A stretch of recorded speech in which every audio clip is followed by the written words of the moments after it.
you seem to have been one of the right guys, because you retired in '85 and joined pretty quickly as a road agent, and you were very long tenured. I think one of the more longer tenured workers in the company. Well, you know what, and people that been around him know this. Vince don't surround himself by yes people, and I disagreed with him, and I had verbal arguments with him because I didn't agree with a lot of stuff, and and he didn't agree with me, and the guys that stick around with Vince the longest are the guys who disagree with Vince the most, probably. It seems the only exception really was Paul Heyman. Yeah, well, Paul's a kiss ass, but Paul also will argue his point. If he has a really strong point he wants to make, Paul's not going to just take an ass chewing and walk out without saying his piece there. Paul's been around a long time. And like I said, Paul's not an ass kisser, but he's a smart enough man to know what hill to die on. Right. It's funny you said that, because I was watching his documentary not too long ago, and he said that when talking with Vince McMahon in creative, that was one of his biggest problems, was that he wanted to die on every hill, and eventually realized if he just keeps doing that, because Vince supposedly said to him, I love that you disagree. I love having different perspective. And then Paul's like, well, it turns out after a while it kind of gets annoying, Well, it does. I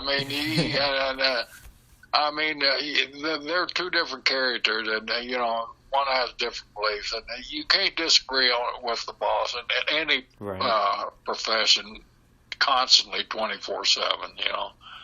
He's the boss for a reason. Oh, definitely.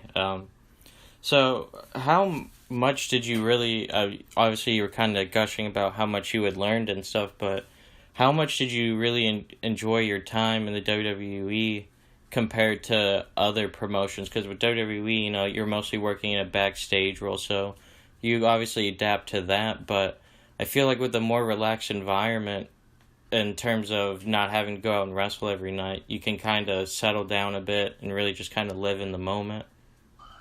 Yeah, I really enjoyed my time at WWE, but probably the easy and probably the most successful time that I had really was when my brother and I went to Carolinas. We turned heel on Ricky Steamboat and Jay Youngblood.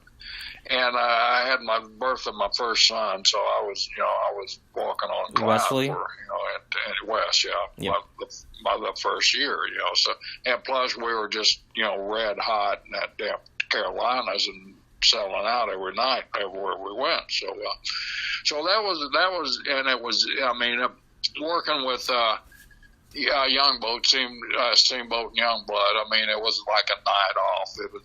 You didn't. You went out and you put in the effort because you wanted to have a great match. You wanted to keep up with those two young dudes. So you worked your ass off, but it wasn't that where you're battling to do something, because the story had been told, and we used one of the simplest things in the world to get heat with, and that was to have an issue about, and that was about the championship belt. That was a belt that Jack and I never had. We told people that we're going to quit when we win these things, and that was our plan, to win them and quit.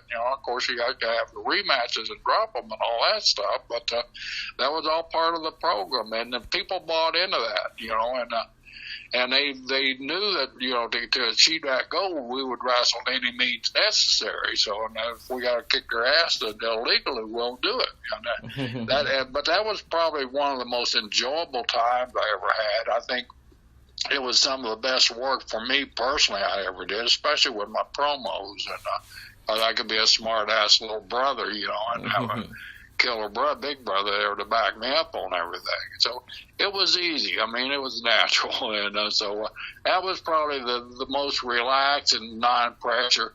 Working backstage at WWE was an education that I'll never forget, and I've always appreciated But you talk about stress and pressure, brother. It's stress and pressure back there. You're dealing with live time.